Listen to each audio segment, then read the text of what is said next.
네, 안녕하세요. 미국 주식 읽어주는 여자 주식누나입니다. 12월 9일 금요일 아침 우리가 잠든 사이 밤새 미국 증시에선 어떤 일이 있었는지 체크해 드리도록 하겠습니다. 네, 뉴욕 증시 상승 마감은 했습니다. 아무래도 조금 이 다음 주 FOMC 회의를 앞두고 관망세가 지속된 가운데 최근 낙폭과대에 따른 반발 매수세가 유입되었다라고 좀 볼 수 있는데요. 3대 지수 모두 상승했습니다. 다우 지수 플러스 0.55% 상승을 했고 S&P 500 지수 플러스 0.75%, 그리고 나스닥 지수 플러스 1.13% 상승하면서 흐름이 밑으로 하방으로 확 꺾이지 않고 옆으로 다시 움직여주는 그런 모습이 나타나주고 있습니다. 다음 주죠. 올해 마지막 FOMC 회의를 앞두고 있습니다. 그에 따라 좀 시장이 아직까지는 버티면서 좀 관망세를 이어가고 있는데요. 페드는 현지 시간으로 13일부터 14일까지 이틀간 일정으로 12월 FOMC 회의를 개최할 예정입니다. 시장에서는 이번 FOMC에서 페드가 기준금리를 0.5%포인트 올리는 빅스텝을 단행할 것이라는 전망이 우세한 모습입니다. 시카고 상품거래소 페드워치에 따르면 연방기금 금리 선물 시장에서 페드가 12월에 기준금리를 0.5%포인트 인상할 가능성은 79.4%로 봤고 0.75%포인트 금리 인상 가능성을 20.6%로 봤습니다. 다만 내년 페드의 최종 금리가 당초 예상보다 더 높아질 수 있다는 우려는 지속되고 있습니다. 시장에서는 페드가 내년 3월까지 기준금리 수준을 5%에서 5.25%로 인상할 것이라고 예상하고 있습니다. 그리고 FOMC 회의를 앞두고 생산자 물가지수 그리고 소비자 물가지수 등 인플레이션 지표에 대한 경계감도 이어지는 모습입니다.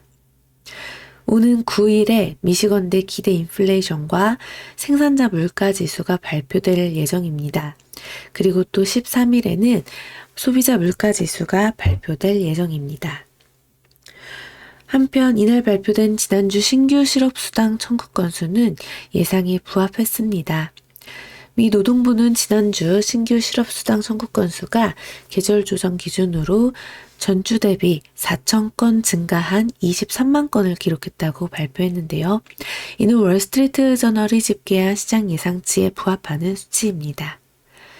최소 2주 이상 실업수당을 신청하는 계속 실업수당 청구 건수는 올해 2월 초 이후 가장 큰 규모를 기록했습니다. 노동시장이 여전히 과열 양상을 보이고는 있지만 열기가 다소 식어간다라는 의미로 해석되는 모습입니다. 국제유가도 체크를 해보면요. 이날 국제유가 WTI 1월 인도분 가격은 전거래일 대비 0.55달러 하락한 71.46달러에 거래 마감되었습니다. 경기도나 우려 지속이 되면서 하락을 했는데요. 이는 지난해 12월 21일 이후 최저치를 기록했습니다. 업종별로는 좀 상승세가 상속 업종이 좀 우세했죠. 그 전에 이렇게 좀 낙폭과대주에서 반등이 좀 세게 나오는 종목들도 보였고, 무엇보다 엔비디아를 비롯해서 반도체 관련주들이 흐름이 괜찮았습니다. 그래서 이렇게 필라델피아 반도체 지수는 무려 2.67% 상승 마감되었습니다. 좀 특징적인 걸 보면 미국 연방 당국은 마이크로소프트의 액티비전 블리자드 인수에 반대하는 소송을 제기했다라는 소식이 전해지면서 마이크로소프트가 1.24% 상승한 반면에 액티비전 블리자드는 1.54% 하락을 했습니다. 그리고 또 게임스톱은 분기 매출이 감소했으나 손실이 지난해 같은 기간보다 줄고 재고가 약간 감소했다라는 소식이 들리면서 11.37% 급등 마감했습니다. 그리고 중국 관련주죠. 알리바바, JD.com, 핀듀오듀오 모두 다 또 좋은 흐름 이어가고 있고요. 또 엑스모빌 같은 경우는요, 국제 유가 하락세가 지속됨에도 불구하고 자사주 매입 규모 확대 소식에 지금 연일 소폭 상승하는 흐름을 보이고 있습니다. 그리고 또 전일 파산 우려 속에 40%가 넘게 폭락했던 카바나도 하루 만에 29.5%를 다시 살리면서 급반등해주는 모습을 보여줬고요. 이렇게 여행항공 카지노 쪽, 그리고 소비재 쪽, 에스티로더, 좋은 흐름 계속 이어가고 있습니다. 중국의 상하이 공장 생산, 사실 우려가 지속이 되면서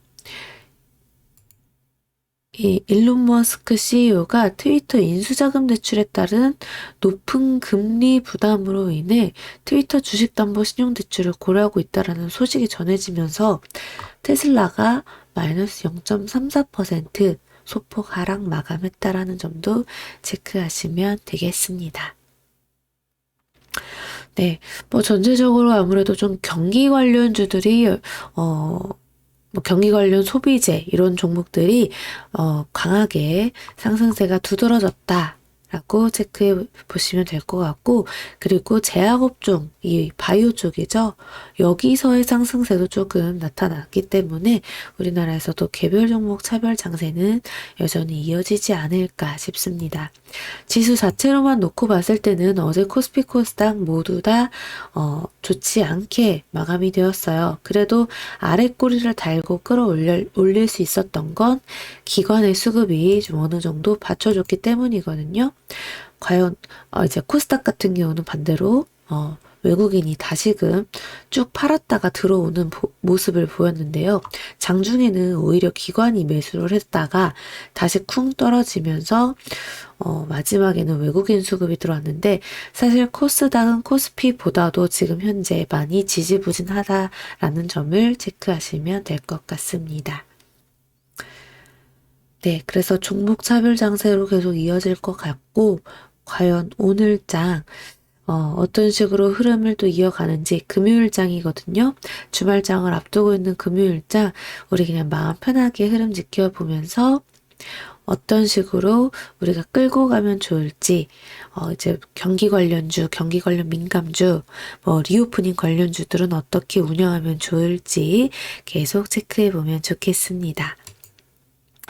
자, 오늘은 그럼 좀 미국에서 반도체가 살아난 만큼 우리 시장도 어느 정도 잘 살아났으면 좋겠고, 또 국제 유가가 하락함에 따라 이렇게 롯데케미칼 같은 종목들이 계속해서 조금 화학주들 반등 잘 나타나주고 있는데, 예전에 꼭대기에서 물리신 분들이 질문하셨던 게 생각나네요. 라이브 방송에서.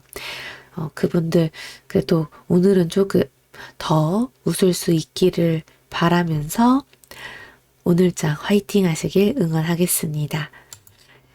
네, 오늘 벌써 금요일인데 금요일 모두 좋은 하루 보내시고요. 전 이따 점심때 또 인사 드릴 수 있도록 오전에 강남 그 양재 쪽으로 외근을 갔다 오거든요. 갔다 와서 혹은 차 안에서 편안하게 또 방송 하나 찍어서 올리도록 할게요. 오늘 모두 좋은 하루 보내세요. 또 만나요.